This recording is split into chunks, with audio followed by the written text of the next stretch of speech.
Colic, reflux, constipation, a fussy baby. Yes, it might be an extremely common challenge that parents face, but it is not normal. It is not something that you just have to deal with. Fussy babies, colic, these sort of things are so frustrating and exhausting, but they're also strangely controversial. And they're controversial in the sense that your pediatrician, it probably doesn't have a whole lot of answers. Other providers, you're often told they'll just grow out of it eventually, and there's nothing really you can do. Well, at the same time, you're not given answers as to why it's taking place and what the root cause actually is. So you're left feeling pretty hopeless and pretty helpless. Well, this video is for you. If you've got a baby that's more fussy than you think they should be, and you're not really sure what's going on, and maybe you've even tried some diet changes, some gas drops, probiotics, you've been down that road a little bit, I want to walk you through what the most missed and overlooked issue is in these sort of challenges and cases. Thinking about this video and preparing for it reminded me of a recent little boy that we had at the office here, a little dude named Santiago, who was struggling when they first came in. They reached out at about 2 months old. He was colicky, refluxy, just a fussy, stressed out dude, constipated. And this little guy is doing so much better now. His parents were kind of at a loss. He wasn't turning his head well, wasn't able to function like a newborn should, and they're like, all right, there's got to be more to this. There's got to be something we can do. He had a lot of the warning signs that we often see that go hand in hand with this that I want to explain here. They had some pregnancy stress in their family. He had a traumatic birth experience where he was born via C-section, and those early factors are so common in leading to these challenges. Thankfully, Santiago's story looks a lot different now. He is doing amazing. He's a happy, thriving dude. Mom was just talking about how he's just so much more fun to be around. He's not dealing with these struggles. He's not tense and arched and stiff anymore. He is what a baby should be. That's what we want for every single kid, and that's why we are so excited to share this video and all these sort of messages like that. So let's talk about what is going on. What is really the missing piece in this? It's got to come back to the nervous system. Most of the time you hear about colic, you hear about these sort of issues, you think diet, gut health, maybe they need to start a probiotic or another supplement or gas drops, or there's dairy allergies. Those things can be involved, but if you just focus on that, you're going to be missing what's often behind the scenes and at the root of those issues. Like I mentioned with Santiago's story, we see some common trends in cases like this. A lot of times there is some sort of pregnancy stress, extra challenges or struggles during that season of life, which could be connected to or unrelated to then the birth process. The birth process in these sort of kiddos oftentimes is a little bit more traumatic. Maybe they had a C-section, vacuum, forceps extraction.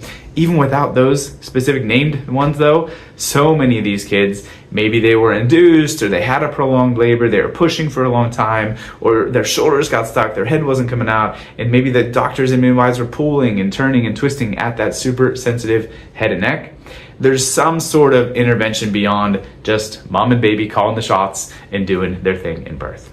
And we see that so connected to these challenges because that stress, that physical trauma often damages everything up here, the cranium, the head, the neck, and this upper cervical, top of the neck, upper cervical spine. And that controls all of the key functions that we're talking about here. That's what's going to create a lot of tension and rigidity in the baby's nervous system where they're arching and they're wrenching and they're stiff and uncomfortable.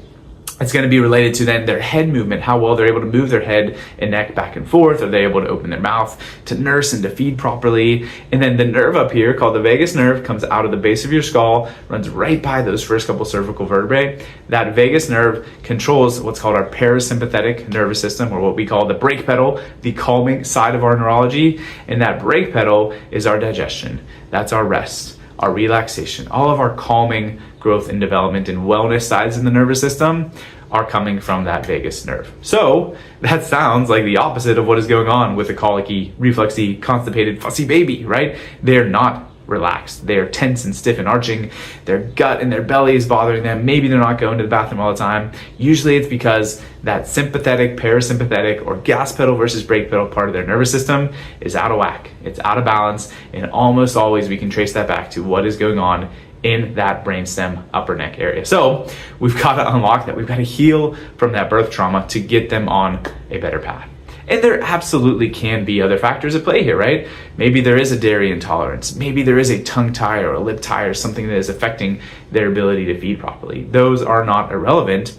But we've seen so many moms who they've gone dairy-free either with the formula or with their own diet, and baby's still struggling. Or even say they did need the tie revised and they did need that tongue or that lip tie.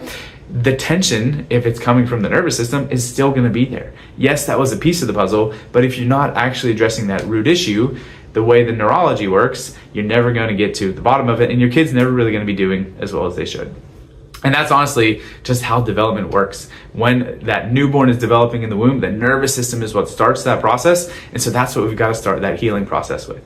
And yes, all those other things are important and they matter, but there's got to be the right order and sequence to it. So we've got to heal the nervous system first to get really to the root of it. And listen, this is not just a temporary thing, right? This is not something that just shows up in this newborn season of life.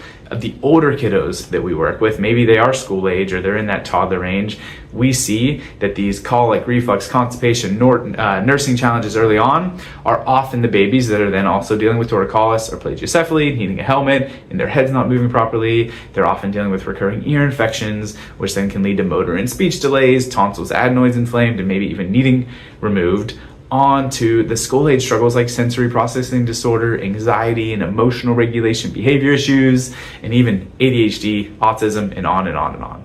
That seems like a big leap from a colicky, fussy baby, but it's all the same neurological pathway. It's all that same pathway of stuck in stress, stuck in fight or flight, so that their development, wellness side of the nervous system doesn't get kicked on. So don't just wait and see. Don't just let them grow out of it, because they don't. Even if they're not colicky forever, they grow out of colic and grow into ear infections. And they grow out of ear infections and they grow into the next step in that perfect storm journey. So don't wait, because it doesn't help you right now. It doesn't help the sleepless nights and the frustration, and it doesn't get better. This problem just gets worse and worse and worse. So let's address it when it's easier. It's so much easier to help a little baby than it is that teenager. The teenagers still need help and we can do amazing things, but let's get ahead of that. So guys, I hope this helps. If you want to learn more, if you want to dig into some of the science here, we've got stuff on our website. You can click the link in our bio or linked here, and that'll walk you through a little bit more of the details, a little bit more of the science at play.